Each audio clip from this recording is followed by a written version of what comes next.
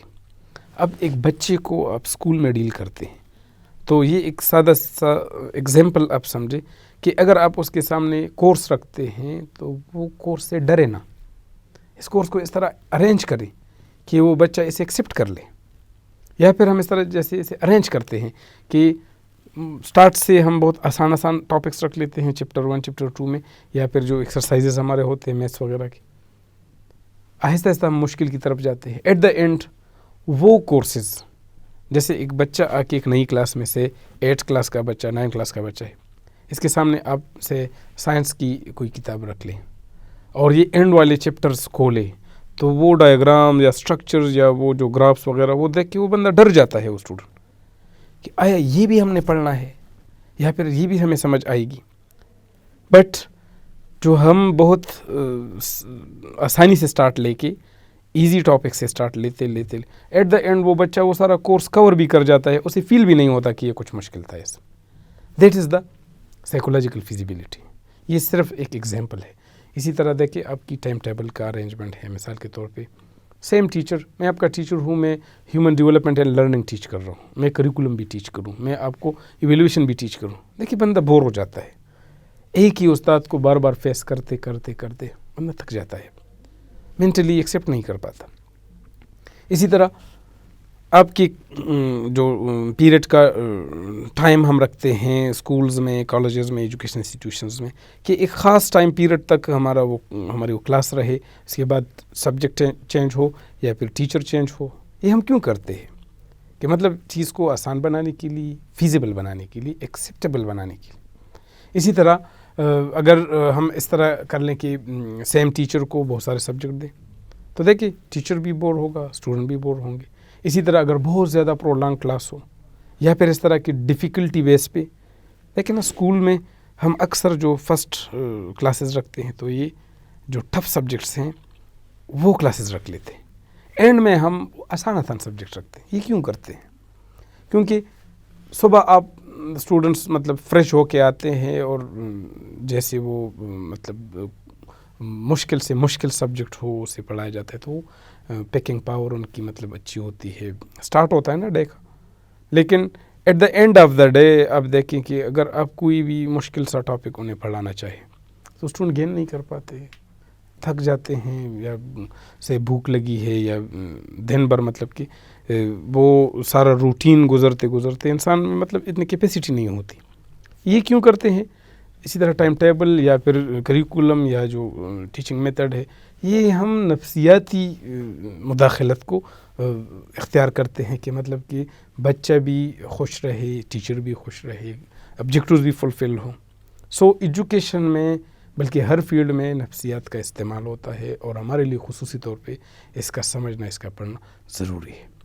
آج کی کلاس کے حوالے سے جو ہم methods of educational psychology, methods of inquiry بھی سے کہتے ہیں، یہ کیا ہوتا ہے یہ ڈسکس کریں گے، اور یہ ہمارے اس یونٹ 1 کا یہ لاسٹ ٹاپک ہے انشاءاللہ۔ اس کے بعد ہم یونٹ 2 سٹارٹ کر لیں گے۔ So in the methods of psychology, methods of psychology کا مطلب ہوتا یہ ہے کہ جب ہم بیہیویئر کو جج کرتے ہیں، ناپتے ہیں، اس کی پیمائش کرتے ہیں، بیہیویئر سے ریلیٹڈ ڈیٹا لیتے ہیں، اس عمل کو میتھڈ آف انکوائری کہتے ہیں، میتھڈ آف سائیکالوجی کہتے ہیں کہ کون سے طریقے ہیں جن کے ذریعے ہم کسی بندے کی بیہیویئر کا ڈیٹا لے سکتے ہیں، اس کی برتاؤ سے ریلیٹڈ، اس کی سلوک سے ریلیٹڈ ہم مواد اکٹھا کر سکتے ہیں۔ سو Method of psychology refer to the techniques, the procedures by means of which data is collected about the behavior of an individual, of an organism.